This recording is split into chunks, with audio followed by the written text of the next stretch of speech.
तो क्या हाल चाल, बढ़िया एकदम। So I welcome you all on the pi series of class 10 maths. और आज हम करने वाले एक नए चैप्टर की शुरुआत जिसका नाम है लीनियर इक्वेशन इन टू वेरिएबल्स। बहुत ही शानदार सा और प्यारा सा चैप्टर, बहुत बढ़िया से पढ़ाएंगे यार। आपको करना क्या है, बस सिंपल सा नोट्स बनाते रहना है और जो बोल रहा हूँ उसको ध्यान से सुनना है।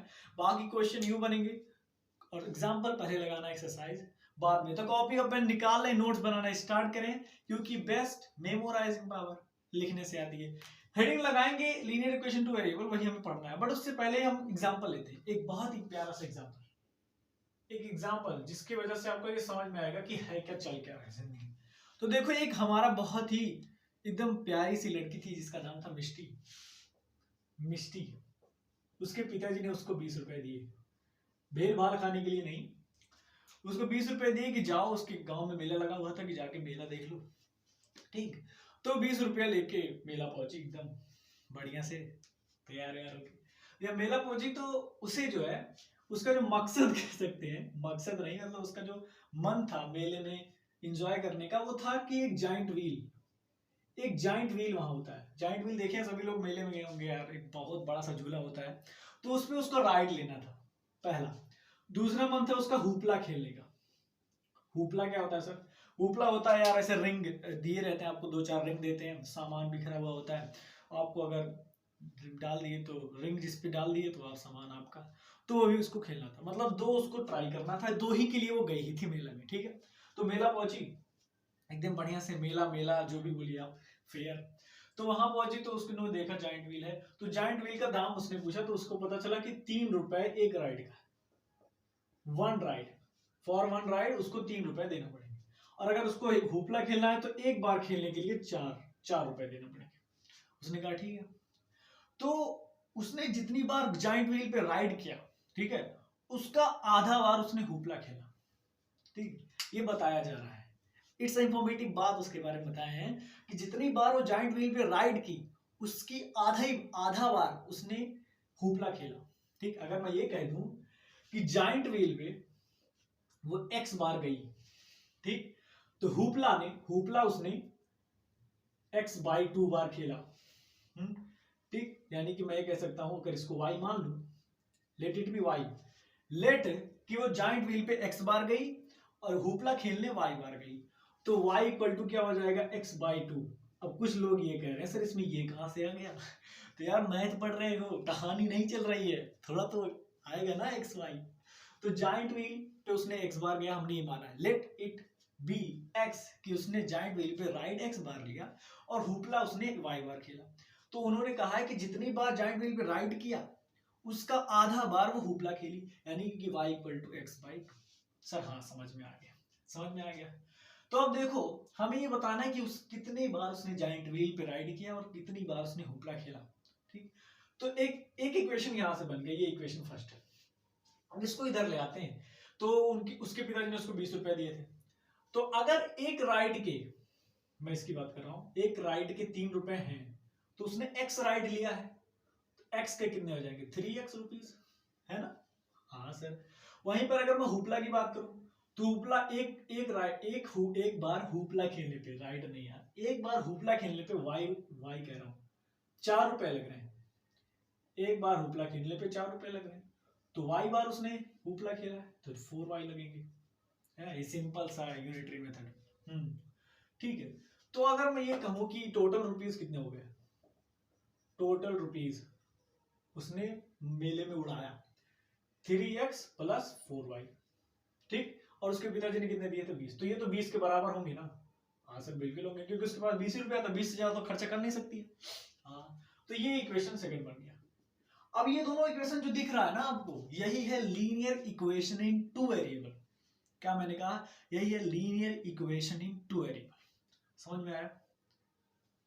अब अगर आपको पता करना है कि जो हमारी मिष्टी थी, उसने कितनी बार जाइंट व्हील पे राइड किया, कितनी बार हुपला खेला, तो उसके लिए आपको मेथड पता होने चाहिए इन दोनों को सॉल्व करने के लिए, है ना? तो वो हम आगे बढ़ेंगे, मेथड टू सॉल्व इट। पहले इसका और भी इसके बारे में बातें हैं वो कर लेते हैं। मिटा दूं, लीनियर इक्वेशन टू वेरिएबल समझ में आया? एग्जांपल था थोड़ा सा, मतलब हो सकता है ना समझ में आया हो, बट ट्राई किया हूं मैं समझाने का। ठीक है, मिटा दूं, अभी आएगा, आगे थोड़ा थोड़ा आगे आगे आएगा। अभी ये समझिए कि कहाँ कहाँ यूज है इसका, ठीक, ये थोड़ा यूज है था। चलिए एग्जाम्पल खत्म होता हुआ बूम इधर आइए। अब अगर लीनियर इक्वेशन की बात करूं, क्या कहा मैंने, लीनियर इक्वेशन, जनरली एक लीनियर इक्वेशन लिखा जाता है ऐसे, a x plus b y plus c equal to 0। ये एक जनरली लीनियर इक्वेशन लिखा जाता है, ठीक। ये लीनियर इक्वेशन क्यों है मैं आपको बताता हूं। देखो हमने पॉलिनोमियल में पढ़ा था, on the basis of degree polynomial हमने 4 टाइम में डिवाइड किए थे, है ना। अगर डिग्री 1 है तो लीनियर, अगर डिग्री 2 है तो क्वाड्रेटिक, अगर डिग्री 3 है तो क्यूबिक, और अगर डिग्री 4 है तो बाई क्वाड्रेटिक।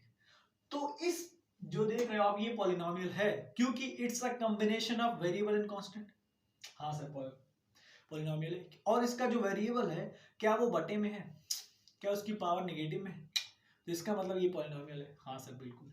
तो अगर पॉलिनोमियल है तो अगर इसकी डिग्री की बात करूं तो डिग्री कितनी है, डिग्री कितनी है सर, डिग्री है 1। इसका मतलब इट्स अ लीनियर इक्वेशन, है ना। प्रूव हुआ कि नहीं, ये एक लीनियर इक्वेशन है। अब इन टू वेरिएबल है क्योंकि यहाँ 2 वेरिएबल है एक्स और वाई। डिग्री क्या होता था, highest power on the variable, highest power on the variable, x की पावर 1 है, वाई की पावर 1 है, 1 ही है ना, तो डिग्री 1 है इसका मतलब, तो यानी कि इट्स अ लीनियर इक्वेशन। तो प्रूव हुआ लीनियर इक्वेशन क्या था। हाँ सर समझ में आया। तो लीनियर इक्वेशन यही होता है। क्लियर हो गया, कुछ था नहीं इसमें यार। ax plus dy plus c equal to 0, ये एक जनरल फॉर्म है। यहां पर a b c क्या है, क्या है, a b c r constant, यार सिंपल बात है, भूल जा रहे हो, a b c r constant. देखो लीनियर इक्वेशन होने के लिए मैंने एक कंडीशन तो बता दी, क्या कि डिग्री 1 होनी चाहिए, वेरिएबल 2 होनी चाहिए, वो तो बात की बात, डिग्री 1 होनी चाहिए, ठीक है, तो लीनियर इक्वेशन हो गया। 2 वेरिएबल की बात है तो 2 वेरिएबल भी है। एक लास्ट इक्वेशन, एक लास्ट कंडीशन देखिए, ये इंपॉर्टेंट कंडीशन है एक लीनियर इक्वेशन को होने के लिए। इंपॉर्टेंट कंडीशन क्या, A and B should not be, या कह सकते हो शुड बी नॉन जीरो। जो भी कहा हूं इसको एकदम ध्यान से बढ़िया से समझने की कोशिश कीजिए, मैं क्या कहूं, पढ़ लिया। A B should be non zero, A B should be non zero, यहां पर ए और बी नॉन जीरो होना चाहिए। नॉन निगेटिव की बात नहीं है, निगेटिव हो जाए कोई दिक्कत नहीं, बस नॉन जीरो ना हो। क्यों सर, मान लो मैंने ए को जीरो रख दिया, अगर मैंने ए को जीरो रखा तो इक्वेशन कैसा बन जाएगा, बी वाई प्लस सी, ठीक, बी वाई प्लस सी। क्या तुम्हें देखने से लग रहा है कि ये लीनियर इक्वेशन 2 वेरिएबल है, नहीं सर, एक ही वेरिएबल रह गया ना। अगर ए और बी दोनों मैंने जीरो रख दिया तो एक्स और वाई दोनों गायब हो जाएगा, तो भाई वेरिएबल रह ही नहीं जाएंगे, लीनियर इक्वेशन भी नहीं रह जाएगा, क्योंकि वेरिएबल ही नहीं है, तो डिग्री किसकी देखेंगे। समझ में आया। तो ये एक मात्र कंडीशन, इसको याद रखिएगा कि a B should be non zero होना चाहिए। इसको बुक में लिखे रहते हैं a square plus b square not equal to 0। इनके कहने का मतलब ये है कि ए बी निगेटिव कोई मतलब नहीं है, हम उसका स्क्वायर करके अगर ऐड कर रहे हैं तो 0 के बराबर नहीं आएगा, क्योंकि दोनों नॉन जीरो चाहिए ना। ये बुक का किताबी भाषा है, इसको ना समझो तो भी सही है, बस इतना समझो कि दोनों जीरो नहीं होने चाहिए, शुड बी नॉन जीरो। चलिए बेटा, अब हमारा हेडिंग है लीनियर इक्वेशन क्या होता है, समझ में आ गया। Linear equation degree 1 having 2 variable, condition क्या है, A B not equal to 0, A B should be non zero. Okay nice. चलो बेटा, अब हमारा एक और टॉपिक है, वो क्या है, वो है जियोमेट्रिकल इंटरप्रिटेशन, या कह सकते हो representation. Geometrical representation. Okay sir, इसको समझने के लिए मैं एक पार्टिकुलर एग्जांपल ले रहा हूं। मान लो कि x plus y equal to 3, क्या ये लीनियर इक्वेशन 2 वेरिएबल है, चेक करो, इसकी डिग्री कितनी है, 1 है सर, इसमें 2 वेरिएबल है, हाँ, क्या a और b 0 की इक्वल है, नहीं sir, a b not equal to 0 है, मतलब it's a linear equation in 2 variable. ये लीनियर इक्वेशन है इन 2 वेरिएबल। कंफर्म हो गया। हाँ सर, एक पार्टिकुलर एग्जांपल लिए तो प्रूफ तो करना पड़ेगा भाई कि लीनियर इक्वेशन 2 वेरिएबल है कि नहीं। अब इससे ग्राफ बनाते हैं, एक्स और वाई की वैल्यू लिख के। ग्राफ बनाने आता है कितने लोग को, नहीं आता है तो सीख लेते हैं, एक्स और वाई। एक्स की वैल्यू अगर मैं 1 रख रहा हूं तो वाई कितना देगा, वाई कितना देगा 2। अगर एक्स की वैल्यू 2 रख रहा हूं तो वाई देगा 1। एक्स की वैल्यू 3 रख दिया तो वाई इक्वल टू 0। ठीक, यहां पुट करते हैं, सिंपल सा है, सब प्लस में है तो 1 2 3 4 1 2 3 4। एक्स की value 1, y equal to 3, y equal to 2 यहाँ पर। एक्स की वैल्यू 2, वाई इक्वल टू 1 यहाँ पर। एक्स की वैल्यू 3 तो वाई इक्वल टू 3। एकदम एग्जैक्ट तो बनेगा नहीं क्योंकि हाथ से बना रहे हैं, फिर भी थोड़ा इसको मैच करने के लिए हम बना दे रहे हैं ताकि आपको ये क्या बना sir, it's a straight line, it's a straight line. ठीक, ये एक स्ट्रेट लाइन बना रहा है। ठीक, तो एक लीनियर इक्वेशन का जियोमेट्रिकल रिप्रेजेंटेशन ये है कि एक लीनियर इक्वेशन शो करती है equation of a straight line. क्या शो करती है, सोस इक्वेशन ऑफ स्ट्रेट लाइन। उस ये जो इक्वेशन है ना, इसकी वजह से एक स्ट्रेट लाइन बना ग्राफ पे, तो इसका मतलब ये क्या है, इक्वेशन ऑफ स्ट्रेट लाइन है। सिंपल सी बात है, कुछ कंफ्यूजन की बात नहीं है, कोई भी ज्यादा बहुत बड़ी बात नहीं है। ठीक है, मैंने ये कहा कि एक इक्वेशन है, हाँ सर इक्वेशन है, कैसा, लीनियर इक्वेशन है क्योंकि डिग्री 1 है। तो ये जो लीनियर इक्वेशन होते हैं वो इक्वेशन ऑफ स्ट्रेट लाइन होते हैं, क्योंकि ग्राफ पे अगर प्लॉट करेंगे आप तो एक स्ट्रेट लाइन बनेगा, बस इतना समझने की बात। हाँ सर प्लॉट करेंगे ऐसे। अब ये जो मैंने लिखा हूं इसका मतलब ये है कि जितने भी लीनियर इक्वेशन 2 वेरिएबल होते हैं उसका पेयर ऑफ वैल्यूज होते हैं। पेयर ऑफ वैल्यूज मतलब हर x के लिए एक y की वैल्यू होगी और दोनों साथ साथ एग्जिस्ट करेंगे। ऐसा नहीं है कि x इक्वल टू 1 आए तो फिर y वैल्यू नहीं आएगी। अगर x इक्वल टू 1 रखेंगे तो y की वैल्यू भी आएगी। ठीक है, तो पेयर में भी एग्जिस्ट करते हैं, पेयर में x और y। ठीक है, तभी तो पॉइंट्स बने हैं x और y, तभी तो x और y पॉइंट्स बने हुए हैं। हाँ सर, एक इंफॉर्मेटिव बात कि x को क्या बोलते हैं, एब्सिसा, में भी स्पेलिंग गलत हो जाए। y को बोलते हैं ऑर्डिनेट, जिन लोगों को नहीं पता उनके लिए बता दिया। x को बोलते हैं एब्सिसा, y को बोलते हैं ऑर्डिनेट।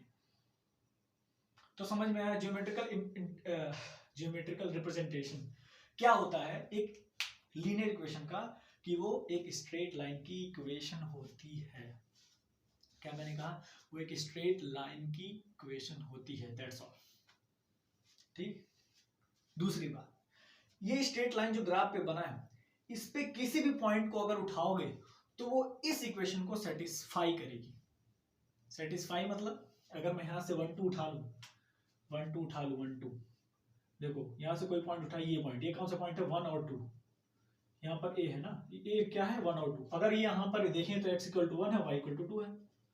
समझ में आता है ना, ये x होता है, ये y होता है। हाँ सर, अब इस x और 1, x equal to 1 y equal to 2 यहाँ पुट करो, क्या 3 आ रहा है? कौन नहीं जोड़ पाता है भैया, 1 + 2 = 3, यानी सेटिस्फाई किया है ना। इक्वेशन है ना, इसी इक्वेशन से तो ये लाइन बनी है, और कौन सा लाइन बनाई, एक स्ट्रेट लाइन।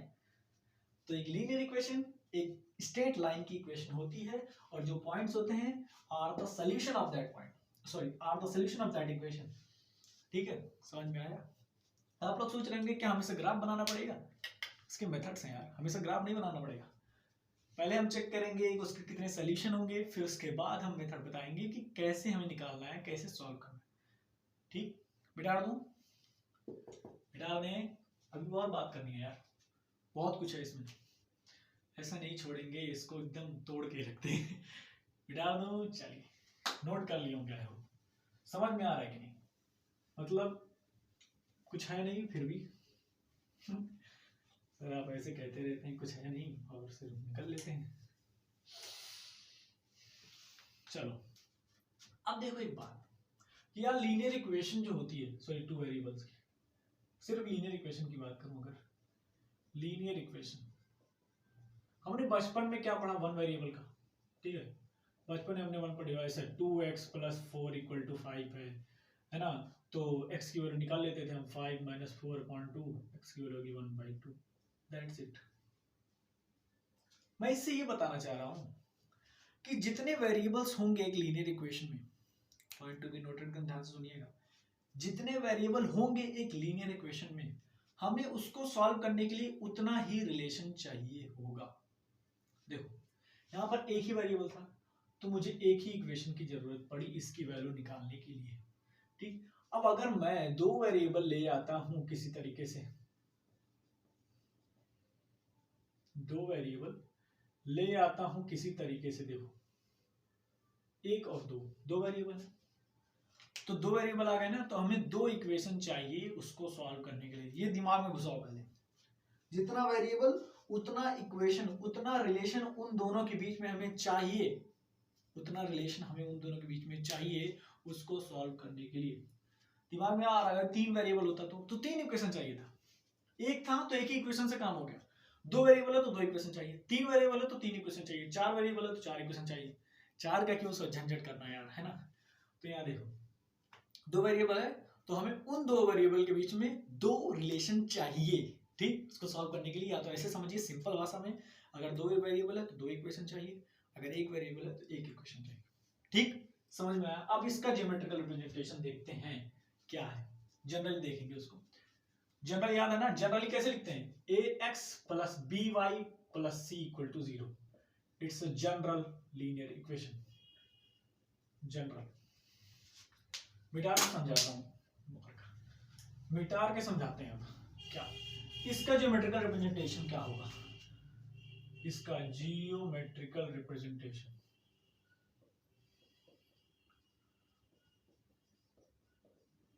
देखो, एक सिंपल सी बात आपके दिमाग में आ रही है, दो इक्वेशन लेते हैं ना हम, दो इक्वेशन ले रहे हैं, ए ऐसा b2y plus c2 equal to 0। हमने दो इक्वेशन लिया, जनरली दो इक्वेशन चाहिए ना सॉल्व करने के लिए। अब इसका ज्योमेट्रिकल रिप्रेजेंटेशन देखते हैं, ध्यान से सुनो, मतलब ये ग्राफ पे कैसे शो होगा यार, ना बड़ा नाम ले रहे हैं साहब। अब वहां मैंने एक इक्वेशन लिया था ना, x plus y equal to 3 या जो भी हो, एक ही इक्वेशन था, तो हमें ग्राफ पे एक लाइन दिखी थी, हमें ग्राफ पे एक लाइन दिखी थी कुछ ऐसी जाती हुई, है ना। तो दो लाइन, दो इक्वेशन है तो दो लाइन बनेगी, सिंपल सी बात है। एक इक्वेशन तो एक लाइन बनी, दो इक्वेशन है तो दो लाइन बनेगी। ठीक है सर। अब दो इक्वेशन दो लाइन बनेगी, तो देखो वो दो लाइन बन सकती है, तीन पॉसिबिलिटी है। आप खुद सोचिए, आपका अगर पेपर दे दिया जाए आपको एक पेपर एक पेन दिए हैं, अब आपको दो लाइन बनानी है, ठीक, तो आप कितने तरीके से बना सकते हैं, तीन तरीके से। कैसे, मैं बताता हूं, only three possibilities, only three possibility. क्या क्या है सर, देखिए पहला क्या होगा, इंटरसेक्टिंग, पहला इंटरसेक्टिंग जा रहा है, मतलब यही है, यही देखिए, यही बना दूं क्या, देखिए ऐसे छोटा सा ग्राफ कैसे जा रहे हैं, या तो ऐसे एक जगह कट कर रही है दोनों लाइंस, समझ में आ रहा है, ये दोनों लाइन है ए बी सी डी, दोनों एक जगह कट कर रही हैं। एक ऐसा तरीका है, आप बना सकते हैं, दोनों लाइन को बनाना है, एक पेपर पे दो लाइन बनाना है, एक ऐसा तरीका हो सकता है। दूसरा तरीके की बात करते हैं सर, दूसरी प्रॉपर्टी पॉसिबिलिटी क्या है, पैरेलल। सर क्या लिख दिए, ये मेरे सर ऐसे लिखते थे पैरेलल को, हमको नहीं समझ में आ रहा। ओके सर, पैरेलल, पैरेलल कैसे बनेगा सर, देखिए ऐसे चला गया, ऐसे चला गया, मैं एक्स एक्सिस वाई एक्सिस की कटिंग की बात नहीं कर रहा हूं, इंटरसेक्टिंग की बात कर रहा हूं आपस में। अगर ऐसे ही बस ऐसा सिंपल सा पेपर दे दिया जाए आपको, बनाइए, तो दोनों लाइन को या तो ऐसे बना सकते हैं, हाँ सर, या फिर ऐसे ऐसे बना सकते हैं, तो बनाना। और तीसरा पॉसिबिलिटी क्या है, कोइंसाइड कर जाए। कोइंसाइड मतलब यहां देखिए, कोइंसाइड मतलब ऐसे और दूसरी लाइन भी ऐसे चली जाए, हाँ दोनों लाइन यही है, एक के ऊपर एक बना दिए दोनों को। और कोई पॉसिबिलिटी दिमाग में आ रहा है, अगर आ रहा है तो बनाने की कोशिश करो। सर कह रहे हैं सर हम ऐसे बनाएंगे, ऐसे फिर ऐसे, तो वही तो बात हुई, एक जगह इंटरसेक्ट कर रहा है। और भी कुछ, सर ऐसे और ऐसे बना दिए तो पैरेलल लाइंस, सर ऐसे और ऐसे बना दिए तो इम्पॉसिबल, ऐसे ऐसे बनाए हैं, हाँ सर ये तो इंटरसेक्ट नहीं कर रहा है, इसको और लंबा खींच दो ना, लाइन है, line has no ends, cut किया ना। समझ में आया कि नहीं, मतलब नहीं बना सकते भैया, तीन पॉसिबिलिटी के अलावा और कुछ नहीं। देखो सर ऐसे और ऐसे बना दिए, तो इसको और खींचो, इसको और खींचो, यहां देखो कट कर गई, line has no ending point, तो भैया कैसे भी करके यही तीन पॉसिबिलिटी निकलेगी। देख लो, एक तो यहाँ बता दो ना कोइंसाइड वाले कोइंसाइड वाला, ऐसा फिर ऐसा कोइंसाइड, समझ में आया? हाँ सर समझ में आया। तो दो लाइन बनेगी तो दो इक्वेशन रहेगी तो दो लाइन बनेगी, है ना। तो अगर एक क्या कंडीशन है कि इंटरसेक्ट कर जाए, एक क्या कंडीशन है कि दोनों पैरेलल हो जाए, एक क्या कंडीशन है दोनों कोइंसाइड हो जाए।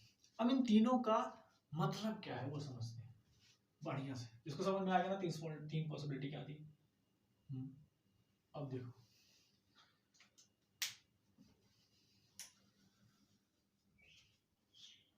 तो आइए समझते हैं कि इंटरसेक्टिंग होगा, कोइंसिडेंस होगा या फिर पैरेलल होगा, तो उसका मतलब क्या है, आखिर उसका मतलब क्या है। ठीक है, तो समझते हैं। सबसे पहले ले रहे हैं इंटरसेक्टिंग।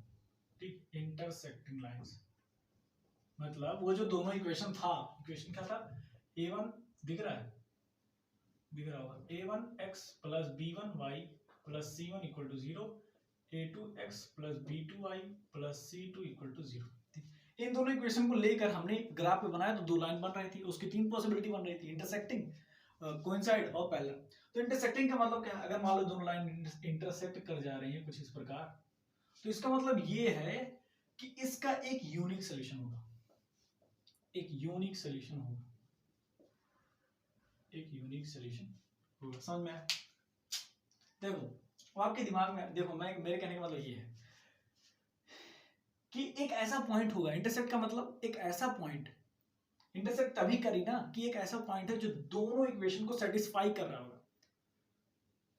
ये जो लाइन के पॉइंट होते हैं वो उस इक्वेशन को सेटिस्फाई करते हैं, मैंने ये बताया। ठीक है, तो अब दोनों लाइन अगर इंटरसेक्ट कर जा रही हैं तो दोनों के बीच में एक ऐसा भी पॉइंट है जो दोनों इक्वेशन को सेटिस्फाई कर रहा होगा, and that's called the solution. उसी को बोलते हैं कि वो सॉल्यूशन है उसका। ठीक है, मैंने कहा दो वेरिएबल है तो दो इक्वेशन चाहिए ही चाहिए हमें, दो इक्वेशन, दो वेरिएबल तो दो इक्वेशन चाहिए उसको सॉल्व करने के लिए। ठीक है, दो वेरिएबल तो दो इक्वेशन। तो आपके दिमाग में ये आ रहा होगा कि सर अगर एक इक्वेशन हो तो हम ग्राफ बना के हम ये कह देंगे कि जो बनेगा ग्राफ एक लाइन, उस लाइन में जितने पॉइंट है वही सोल्यूशन हो गया। आपकी बात ठीक है, बट मेरी बात सुनिए, उसके बहुत ज्यादा सोल्यूशन नहीं हो जाएंगे। क्यों? क्योंकि line has no ending point, वो तो बहुत लंबा जा रहा होगा, तो मतलब बहुत सारे सोल्यूशन हो जाएंगे, हद से ज्यादा सोल्यूशन। उस एक इक्वेशन के बहुत सारे सोल्यूशन होते हैं ना। तो कोई भी चीज अगर, जैसे अगर कोई एक चीज, कोई भी लोग किसी एक बात को बोल रहे हैं, अगर एक इंसान किसी एक बात बोल रहा है तो लोग उतना नहीं मानते, है ना। लेकिन अगर दो लोग उसी बात को बोल रहे हैं तो लोग उसको गौर करने लगते हैं, या कह सकते हैं मान भी लेंगे। तो मेरे कहने का मतलब यही है कि एक इक्वेशन अगर वो सोल्यूशन बोल रही है तो नहीं, लेकिन अगर दो इक्वेशन वही सोल्यूशन बोलने लगी, दोनों इक्वेशन उस सोल्यूशन को सेटिस्फाई करने लगी, दोनों इक्वेशन उस पॉइंट को सेटिस्फाई हो जाती हैं, तो इसका मतलब क्या है, सॉल्यूशन है वो पॉइंट। ठीक, तो यहां देखिए हमने दो इक्वेशन को अगर लाइन बनाया तो हमने पहली पॉसिबिलिटी क्या ली कि इंटरसेक्ट कर रही हैं। अगर इंटरसेक्ट कर रही होंगी तो जो पॉइंट पे इंटरसेक्ट कर रहे होंगे दैट्स कॉल्ड द सॉल्यूशन, उसको सॉल्यूशन बोलेंगे। ओनली वन सॉल्यूशन होगा, unique solution, only one solution. तो इंटरसेक्ट कर रही हैं तो ओनली वन सॉल्यूशन। ठीक है, दूसरा लेते हैं क्या, कोइंसाइड। अगर कोइंसाइड कर जाए तो कोइंसाइड करेंगे मतलब एक ऐसा गया दूसरा भी ऐसा चला गया। ठीक है, एक ऐसा गया दूसरा भी ऐसा चला गया। हाँ सर, तो एक ने ऐसा कुछ कहा दूसरा भी वैसा कह रहा है, इसका मतलब ये है एक लाइन जा रही है दूसरी लाइन भी उसके ऊपर गई, मतलब ये मैं कह सकता हूं कि each and every point is intersected by the other line. एक लाइन की हर एक पॉइंट दूसरे लाइन के द्वारा इंटरसेक्ट करी जा रही है। इसका मतलब इसके भी इनफाइनाइटली मैनी सोल्यूशन होंगे, क्योंकि बहुत बार ये तो लंबा जाएगा ना यार, जितना जा रहा है वो भी उसके पीछे जा रहा है, उसके ऊपर जाया जा रहा है, पीछे नहीं उसके ऊपर जाएगा, तो बहुत सारे सोल्यूशन होंगे, इनफाइनाइटली मैनी सोल्यूशन। ठीक, दो लोग उस बोल रहे हैं उसको कहने का मतलब बहुत सारा इक्वेशन, बहुत सारे सोल्यूशन बन रहे हैं। ठीक, तीसरा देख लेते हैं यहीं पर। तीसरा क्या है सर, तीसरा ये है कि पैरेलल कोइंसाइड हो गया, पैरेलल यानी कि कुछ ऐसा केस, ऐसा फिर ऐसा। अब देखो यार, क्या ऐसा कोई पॉइंट है जो दोनों लोग कट कर रहे हो, दोनों लोग मिल रहे हो, ऐसा कोई पॉइंट है? इनफाइनाइट है ना, क्या आपके दिमाग में सर इनफाइनाइट पे मिलेंगे ये लोग, इसका मतलब भी सर इसका इनफाइनाइट पे मिलेंगे, है ना, इसका मतलब इसका सोल्यूशन इनफाइनाइट है। ये नहीं कह रहा हूं कि इनफाइनाइटली सोल्यूशन होंगे इसके, देखो इनफाइनाइटली मैनी सोल्यूशन और इनफाइनाइट ही सोल्यूशन में फर्क होता है भैया। मेरे कहने का मतलब ये इनफाइनाइटली मतलब बहुत सारे सोल्यूशन होंगे इसके, और इसका आप सोल्यूशन बोल रहे हैं कि इनफाइनाइट है, ठीक है। तो इसका मतलब ये है कि पहला लाइन मीट इन्फिनिटी, वो बात की बात है, इसका कोई सोल्यूशन नहीं होगा, नो सोल्यूशन। अब parallel line has no solution, infinite में मिलेंगे वो बात की बात है, नॉट डिफाइंड। नॉट डिफाइंड से अच्छा बोल दो कि नो सोल्यूशन। समझ में आया? समझ में आया कि नहीं? कुछ था नहीं यार, बस इतना याद रखो, इंटरसेक्टिंग है तो यूनिक सोल्यूशन होगा, कोइंसाइड होगा तो इनफाइनाइटली मैनी सोल्यूशन होगा। इसके पीछे का कॉन्सेप्ट बताने की कोशिश किया हूं, अगर नहीं समझ में आ रहा है तो छोड़ दो, जो मैं कह रहा हूं उसको याद रखो। पैरेलल होंगी दोनों लाइन तो नो सोल्यूशन, कोइंसाइड होंगे तो इनफाइनाइटली मैनी सोल्यूशन, ठीक। तो आपके दिमाग में और आगे से बार बार ग्राफ बनाना पड़ेगा ये देखने के लिए कि ये इंटरसेक्ट कर रहा है, कि पैरेलल हो रहे हैं, कि कोइंसाइड कर रहे हैं, नहीं। उसके लिए एक सिंपल सा आपको टेबल याद होना चाहिए, वो टेबल मैं आपके सामने बना दे रहा हूँ, तो अगर आप देख लेंगे तो आपको क्लियर हो जाएगा। मतलब उसको याद करना है, बस सिंपल सी बात, उसके सारे क्वेश्चन हिल जाएंगे आपसे। सिर्फ हिलाना नहीं है, उसको एकदम बढ़िया से लगाना है। चलिए देखते हैं उस टेबल को।